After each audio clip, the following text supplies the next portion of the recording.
자, 먼저 사회복지 실천을 위한 이론적 배경 그랬습니다. 자, 그래서 이론적 배경이라고 하는 것은 이러한 이론들이 나오게 된 그런 그 상황을 뜻하는 것이겠죠. 그래서 그 내용들이 어떤 것인가라고 하는 것들을 이제 살펴보겠습니다. 자, 기본적인 것들을 먼저 하나씩 짚어가 보겠는데요.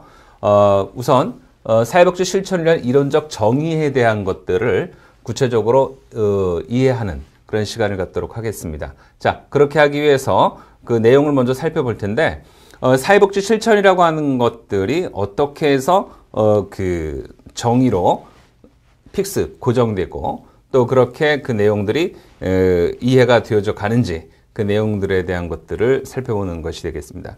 자, 먼저 사회복지 실천의 외연적인 이론들, 바깥에서 바라보는 그런 그 사회복지 실천이라고 하는 그 이론적인 내용들이 구성되기 이전에 그 상황을 얘기하는 거죠. 그 외연적 이론과 또 그 현상들을 파악하는 그런 이론들로 이렇게 그 구분을 하기도 합니다. 그러니까 이제 이 사회복지 실천을 위한 이론적인 정의를 갖다가 우리가 이해하고자 한다면 사회복지 실천의 어떤 그 외연성, 그 내 본질적인 것을 떠나서 그 외연적인 어떤 상황에서 기존의 이론들을 얘기하는 거겠죠. 그래서 이제 그 기존 이론들에 대한 것들을 생각하게 되고 또 그러한 기존 이론들을 갖다가 지지하는 그런 어떤 현상들이 또 있을 겁니다. 자, 이런 것들을 파악하는 그런 이론이라고 이렇게 얘기하기도 하고 또 사회복지 실천을 위한 어떤 기초적인 어떤 그 맥락에서 가장 기본적인 맥락에서 이론을 생각할 때는 인간 행동에 대한 어떤 하나의 기술적인 측면들을 다루기도 하고 또 그에 대한 어떤 설명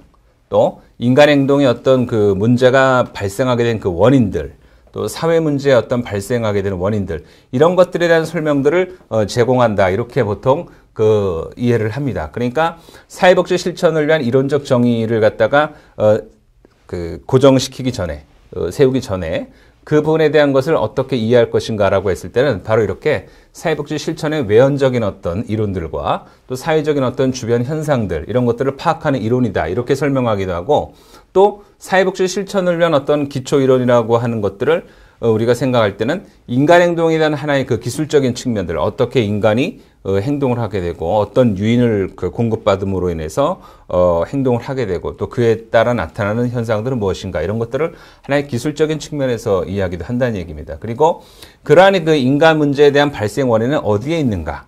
라고 하는 것들을 또 생각을 하게 되겠죠. 인간 행동에 대한 어떤 그 문제의 발생 원인들은 뭐 다양한 각도에서 생각해 볼 수가 있겠죠.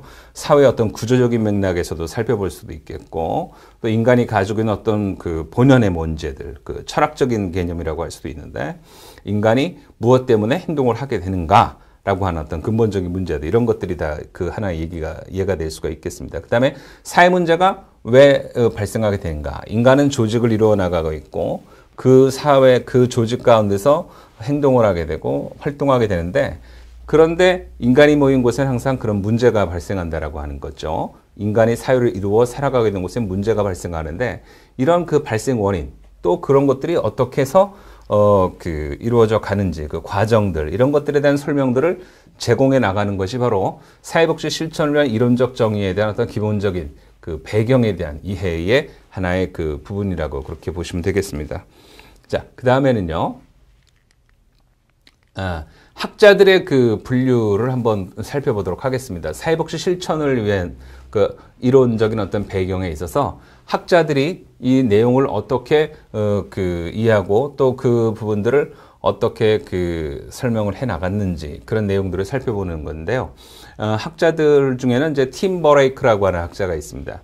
그리고 파보라는 학자가 있고 또 사바티노라는 그런 학자가 있는데 이 학자들, 이 세 명의 학자들은 사회복지 실천을 위한 기초이론을 우리가 그 제시하면서 어떻게 얘기했냐면 우리가 생각하고 있는 어떤 하나의 그 개인으로서의 문제 또 그 환경에 대한 문제. 개인이라고 하는 것은 홀로 존재할 수 없죠. 환경 속에 개인이 항상 있고 이 환경에 지배를 받기도 하지만 개인이 또 환경을 통제하기도 하죠. 자, 그래서 개인과 환경의 어떤 상호적 관계 또 그리고 그 사이에 있는 어떤 그 가장 본질적인 주체가 될 수 있는 인간과 환경과의 어떤 환경의 어떤 상호적인 어떤 교류 이런 걸로 분류를 했다 이렇게 그 알려지고 있습니다. 그러니까 나라고 하는 개인으로부터 시작한 그 개인에 대한 문제와 또 환경에 대한 문제를 갖다 분절시켜서 생각할 수도 있고 독립시켜서 생각할 수 있다는 얘기죠. 그 다음에 나를 포함한 인간 전체와 또 환경 간의 어떤 상호적인 어떤 교류다. 이렇게 분류할 수 있다는 얘기입니다. 그러니까 팀 버레이크라고 하는 학자와 파버라는 학자, 그리고 사바티노라고 하는 학자는 개인과 환경으로 나누기도 하고 또 인간과 환경 간의 상호 교류다. 이렇게 분류를 했습니다. 그러니까 이제 기초적인 이론을 세움에 있어서 사회복지 실천을 위한 기초 이론을 갖다 세움에 있어서 개인과 환경과 인간과 환경이라고 하는 이 세 가지 요인을 가지고 분석을 했다는 얘기죠.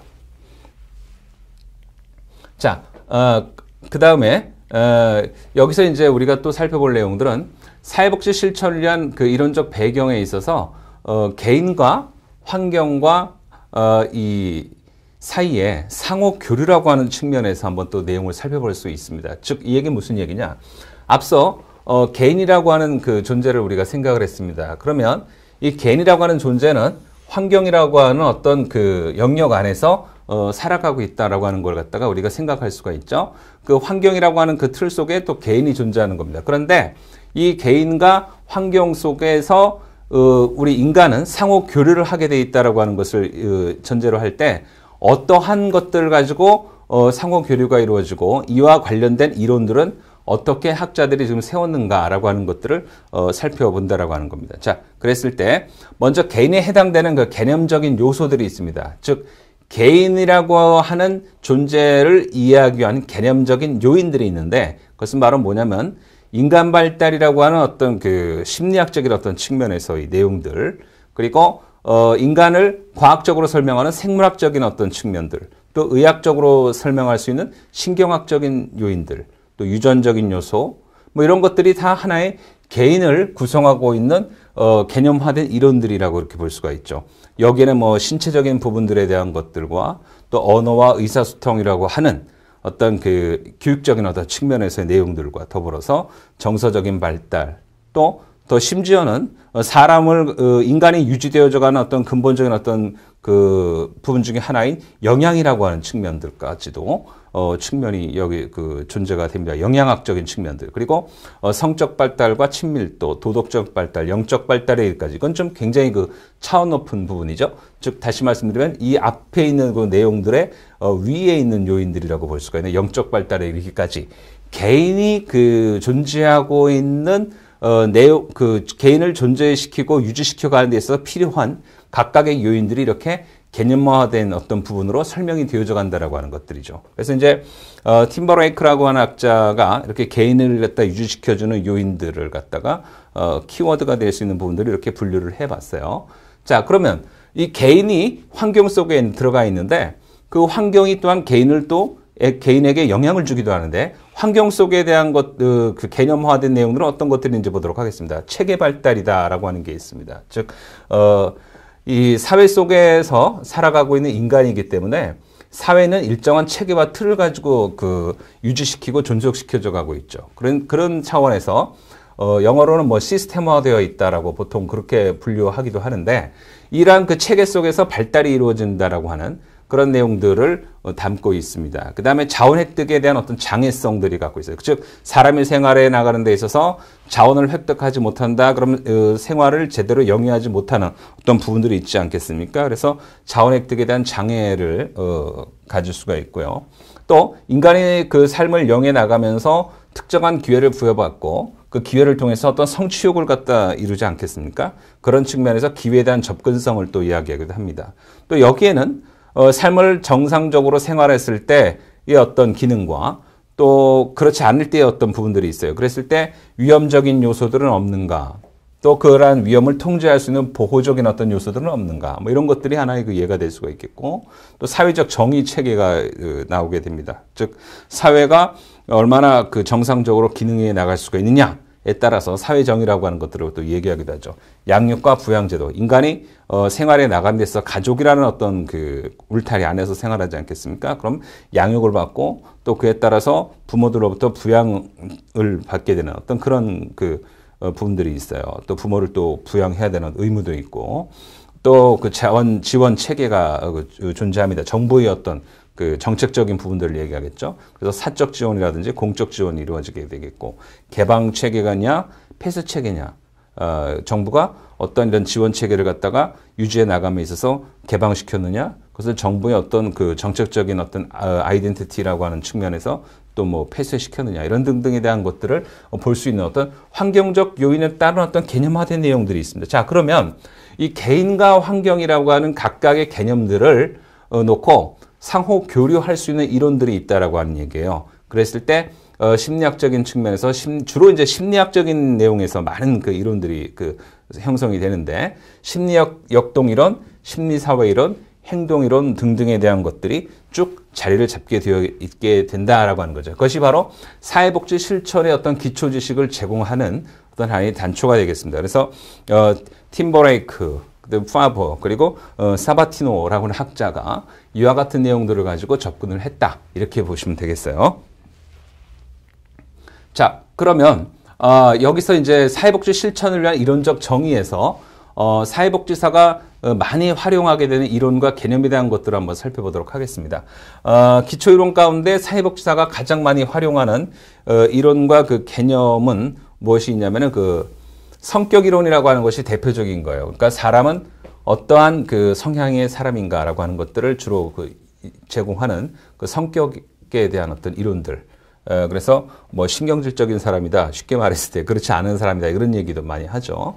그런 것, 성격이론과 또 환경에 관한 것들, 이런 것들을 살펴볼 수 있는 그 이론들을 갖다 많이 생각을 해요. 그래서 사람을 이해하는 데 있어서 가장 기본적인 어떤 맥락으로, 주 요인으로 보기도 합니다. 그 다음에 성격 발달의 이론이 인간 행동을 설명하는 이론이다라고 이렇게 그 얘기를 하는데, 일반적으로 이 성격이 환경에 대한 어떤 개인의 적응을 결정시켜 나가고, 또 그런 측면에서 개인적 체계다 이런 말을 많이 활용하기도 합니다. 그래서 인간행동이라고 하는 것은 바로 이와 같은 그 체계를 통해서 스스로를 드러내는 어떤 방식을 볼 수 있다라고 이렇게 얘기하는 거죠. 그래서 이 체계라고 하는 것은 하나의 어떤 일정한 어떤 조직들을 유지시켜가는 어떤 근간이 되기도 하고, 또 우리 인간으로 보자고 한다면 인간의 어떤 유기적인 어떤 조직을 유지시켜가는 하나의 어떤 근간이 될 수도 있기도 하죠.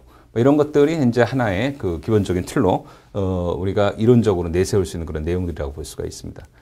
환경 관련 지식이라고 하는 측면에서 한번 내용을 또 접근해 가보도록 하겠습니다. 이 환경 관련 지식이라고 하는 것은 하나의 그 변화의 어떤 초점이다 이렇게 보시면 되겠습니다. 즉 무슨 얘기냐면 사회가 변화되어져 나가는 데 있어서 영향을 줄 수 있는 그런 요인이라고 이렇게 보는 거죠. 그래서 환경에 대한 어떤 이해를 한다라고 한다든지 그 환경을 통해서 어떻게 우리가 그것을 적용한다라고 한다든지 이런 측면에서 기본적인 이해를 제공할 뿐만이 아니라 또 그러한 그 환경이 개인에게 미치는 영향은 또 무엇이 있겠는가 이런 것들을 우리가 생각해 볼 수도 있어요. 그래서 개인과 환경 간의 어떤 그 상호작용이 이루어지는 그 교류한 대한 그 내용들 이런 것들을 파악하고 개입하기 위해서도 필수적이다라고 보는 거예요. 즉 무슨 얘기냐면은 사회복지사가 클라이언트를 이해하기 위해서는 생태학적인 어떤 지식이라든지 또 심리학적인 어떤 내용이라든지 뭐 이런 것들을 통해 가지고 클라이언트를 많이 이해를 하게 돼요. 또 그랬을 때 클라이언트에게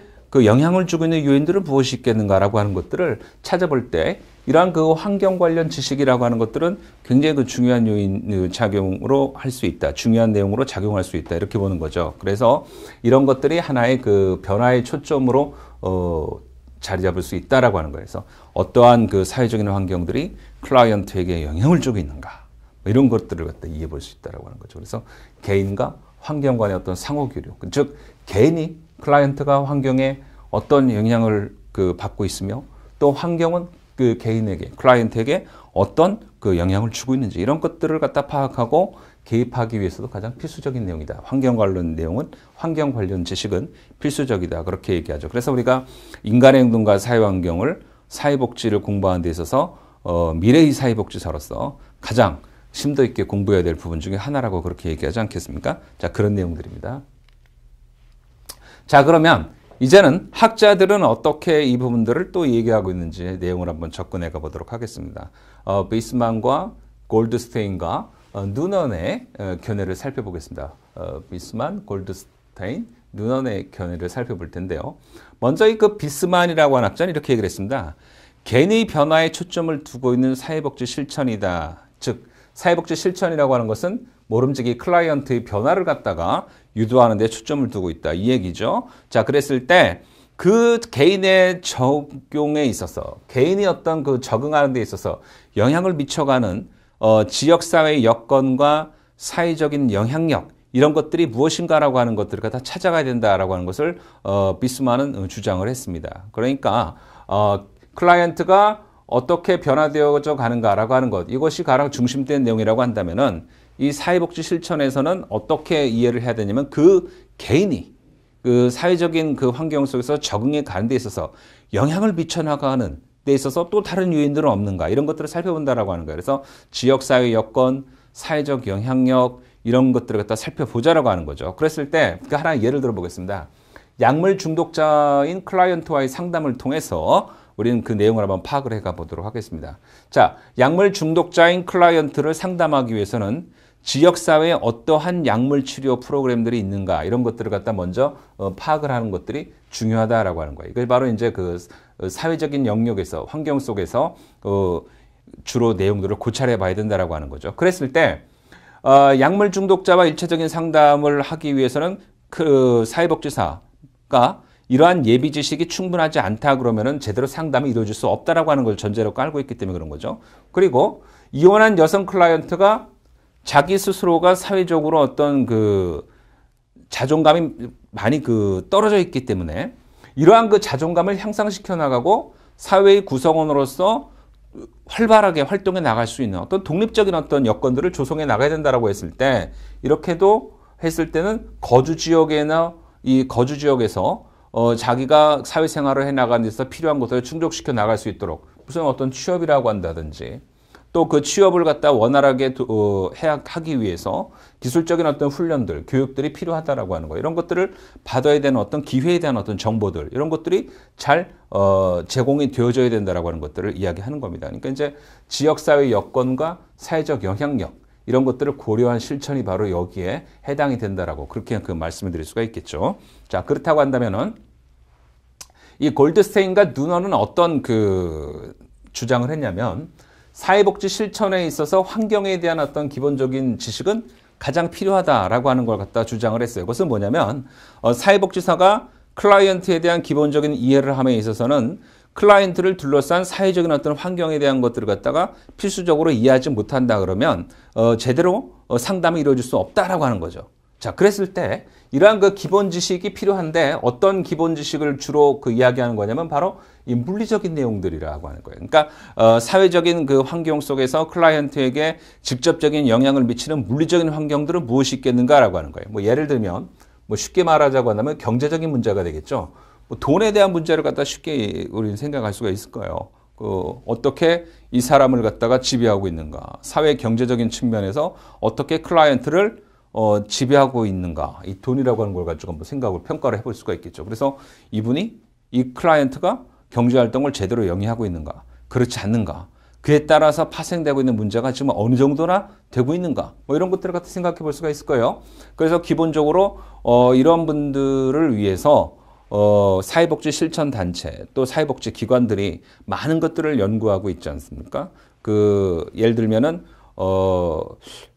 요즘에 공공임대주택들이 많이 활성화돼 가고 있는데 거기에서 생활하고 있는 클라이언트가 있다 그러면 클라이언트가 그 가장 1차적인 목적은 주거 환경을 갖다가 안정되게 할 수 있어야 된다라고 하는 것이 1차적인 그 가장 목적이 될 수가 있지 않겠습니까? 그러면은 그 주거 환경을 안락하게는 못하더라도 자기 스스로가 최소한의 어떤 유지할 수 있는 어떤 조건들을 갖다 이루어 나가야 되는 데 있어서 도움을 받을 수 있는 것들은 어떤 것들인가라고 하는 것들을 갖다 생각해 볼 수 있을 거예요. 그랬을 때 집에서 생활하면서 가정에서 생활하면서 그 가정을 벗어나지 않고도 일정 부분의 경제적인 어떤 이득을 취할 수 있는 그 무엇인가가 있다라고 한다면 이것은 그 클라이언트에게 직접적인 어떤 그 영향을 미칠 수 있는 경제적 부분에서의 상담이 이루어질 수 있다라고 하는 거죠. 그래서 그런 기회를 제공하고 그런 정보를 제공하고 또 거기서 활동할 수 있도록 하는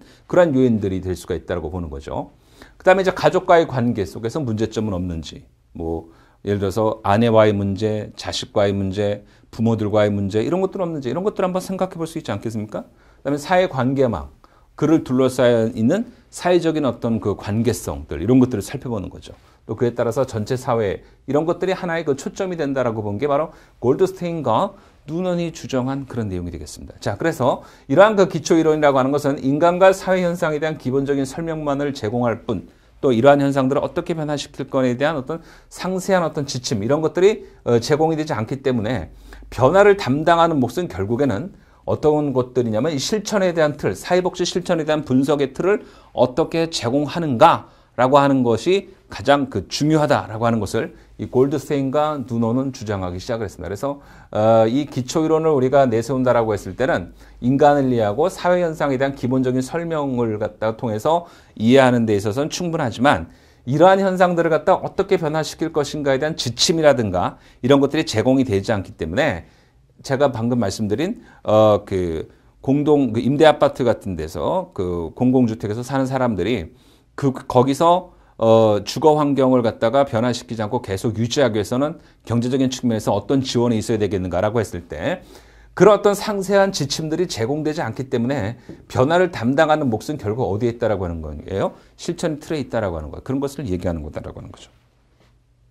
자, 그래서 지금 이 시간에는 사회복지 실천을 위한 이론적 배경에 대한 내용들을 살펴봤습니다. 그 중에서 비스만, 또 골드스테인, 누넌의 그 주장을 통해서 우리가 그들이 이야기하는 것들은 어떤 것인가 이런 내용들을 한번 살펴봤습니다.